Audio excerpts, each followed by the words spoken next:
بسم اللہ الرحمن الرحیم۔ مشکات شریف کا آج لیکچر نمبر 22 ہے، کتاب الایمان کی حدیث نمبر 21، اس کو آج ہم ذکر کریں گے۔ وعن معاذ قال كنت ردف النبی صلی اللہ علیہ وآلہ وسلم علی حمار لیس بینی وبینہ الا مؤخرۃ الرحل۔ حضرت معاذ کہتے ہیں میں حضور نبی پاک علیہ الصلوۃ والسلام کے پیچھے سوار تھا ایک گدھے کی سواری پر، اور ہمارے اور نبی پاک علیہ الصلوۃ والسلام کے درمیان ایک لکڑی کا کجاوا تھا، اس کے علاوہ کوئی شے نہ تھی۔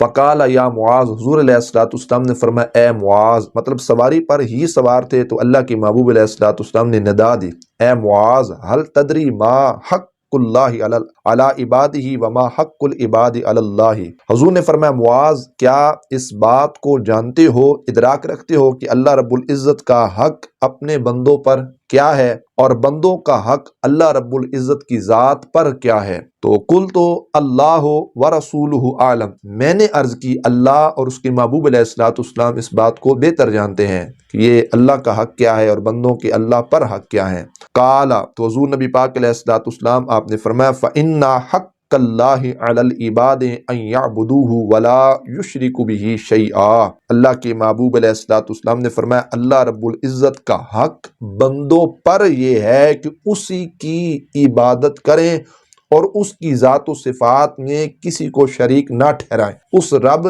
جیسی ذات اور صفات کسی کے اندر تسلیم نہ کریں، یہ حق ہو گیا بندوں کا۔ اور آگے فرمایا وحق العباد علی اللہ اللہ یعذب من لا یشرک بہ شیئا، اور بندوں کا اللہ پر یہ ہے حق، بندوں کا حق اللہ پر یہ ہے کہ جو اللہ رب العزت کی ذات و صفات میں کسی کو شریک نہیں ٹھہراتے، اللہ رب العزت ان کو عذاب نہ دے۔ قلت یا رسول اللہ صلی اللہ علیہ وسلم، حضرت معاذ عرض کرتے ہیں اے اللہ کے محبوب علیہ السلام، افلا ابشر بہ الناس، کیا یہ میں خوشخبری لوگوں کے اندر دے دوں؟ قال لا تبشرہم، حضور علیہ الصلوۃ والسلام نے فرمایا یہ خوشخبری مت دو، فیتکلوا، پھر لوگ اس پر بھروسہ یقین کر کے بیٹھ جائیں گے۔ متفق علیہ، بخاری مسلم کی روایت ہے۔ مطلب اگر یہ چیز لوگوں کے اندر بتا دی نا کہ مطلب کیا ہے جی، لوگ جو اللہ رب العزت کی ذات کے ساتھ شرک نہیں کریں گے، اللہ تبارک و تعالی جل جلالہ اس کو کبھی بھی عذاب نہیں دے گا، تو لوگ اس پر یقین کر کے بیٹھ جائیں گے، لہذا عمل کے اندر کیا کریں گے؟ کوتاہی کریں گے۔ یہاں پر ایک اعتراض اور اس کے محدثین نے جو مختلف جوابات دیے ان میں سے چند عرض کرتا ہوں۔ پہلی بات، حضرت معاذ رضی اللہ تعالیٰ وہ عظیم المرتبہ صحابی رسول ہیں، انس بن مالک جن کے حوالے سے کہتے ہیں کہ حلال اور حرام میں سب سے زیادہ علم تحقیق رکھنے والی شخصیت جو تھیں وہ حضرت معاذ بن جبل رضی اللہ تعالیٰ عنہ کی تھیں، اور رسول اللہ علیہ السلام کے پیچھے ایک سواری پر جن حضرات اصحاب رسول نے سواریاں کی تقریباً وہ 30 ہیں، 30 میں سے ایک حضرت معاذ ہیں جن کو یہ شرف نصیب ہوا کہ اللہ کے محبوب علیہ الصلوۃ والسلام کے پیچھے بیٹھ کر ایک ہی سواری پر انہوں نے سفر کیا۔ یہ اعزاز بھی حضرت معاذ بن جبل رضی اللہ تعالیٰ عنہ کو جاتا ہے۔ اعتراض یہ ہوا کہ حضرت معاذ کو جب حضور نے منع کیا آگے خوشخبری نہیں دینی، پھر یہ پیغام لوگوں تک کیوں پہنچایا؟ تو اس کا جواب محدثین نے یہ دیا ہے، فرماتے ہیں حضرت معاذ نے یہ فرمان بھی حضور سے سنا تھا کہ حالات بدل جانے سے احوال بدل جاتے ہیں، چونکہ ابتدائی اسلام کے اندر لوگ نئے نئے داخل ہو رہے تھے، اسلام میں جو تکالیف تھیں وہ برداشت نہیں کر پاتے تھے، ابھی ان سے واقف نہیں ہوتے تھے، اندیشہ تھا کہ یہ لوگ نئے نئے اسلام کے اندر آ رہے ہیں، یہ عمل کو چھوڑ دیں گے، عمل میں کاہلی سستی کریں گے، اس وجہ سے ان کو کیا کیا گیا؟ حضرت معاذ کو منع کیا گیا۔ بعد ازاں جب لوگ اسلام کی تعلیمات پر انہوں نے استقامت کو اختیار کر لیا اور عمل کے اندر اعمال کے اندر پختگی آ گئی، تو تب حضرت معاذ نے حضور نبی پاک علیہ الصلوۃ والسلام کو یہ جو فرمان تھا یہ لوگوں کے سامنے بیان کر دیا۔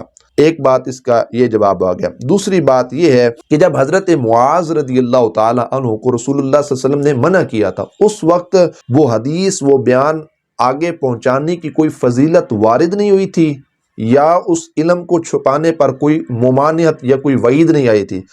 بعد ازاں اس کے جب حضور علیہ الصلوۃ والسلام نے یہ فرمایا نا کہ بلغوا عنی ولو آیا، میری طرف سے چاہے ایک بات ہی کیوں نہ ہو اس کو آگے پہنچا دو، تو آپ نے در حقیقت حضور کے اس فرمان پر عمل کیا تاکہ میری کوئی بات وہ رہ نہ جائے، میں اپنی زندگی کی ہر ساتھ اس انداز میں گزاروں کہ جو کچھ حضور نے فرمایا میں اس پر عمل کرنے والا ہوں۔ تو آپ نے در حقیقت اس حضور کے فرمان پر عمل کرتے ہوئے یہ حدیث جو تھی وہ لوگوں کے سامنے بیان کر دی۔ اور جب یہ وعید آئی نا، حضور نے فرمایا جس نے علم کو چھپایا قیامت کے دن اس کے منہ میں آگ کی لگام ڈالی جائے گی۔ تو در حقیقت یہ وعید چونکہ بعد میں آئی تو آپ اس وعید سے بچنے کے لیے آپ نے یہ جو فرمان تھا اللہ کے محبوب علیہ السلام کا اس کو آگے لوگوں کے سامنے بیان کر دیا۔ اور بعض محدثین نے یہ کہا کہ اس سے حضور نبی پاک علیہ السلام نے عوام کو بتانے سے منع کیا تھا۔ خواص جو عمل میں مستقیم استقامت اختیار کرنے والے ہیں، جن کے اعمال میں پختگی ہے، ان سے حضور نے منع نہیں کیا۔ تو حضرت معاذ نے یہ پیغام خاص لوگوں تک پہنچا دیا تھا۔ اور ایک محدث صاحب نے اس کا یہ جواب دیا ہے کہ یہاں سے جو حضور نبی پاک علیہ السلام نے منع کیا تھا نا، وہ تنزیہی اعتبار سے تھا، تحریمی اعتبار سے نہیں تھا۔ تو لہٰذا اگر حضرت معاذ نے آگے یہ پیغام پہنچا بھی دیا تو چونکہ تنزیہ تھا تو اس عمل پر کوئی گرفت نہیں، کوئی گناہ کا کام نہیں تھا۔ اور آخری بات یہ ہے کہ حضور نے آخر پر یہ بات ارشاد فرمائی کہ اس کو آگے نہ پہنچاؤ، فَيَتَّكِلُوا، لوگ اس پر بھروسہ کر کے بیٹھ جائیں گے۔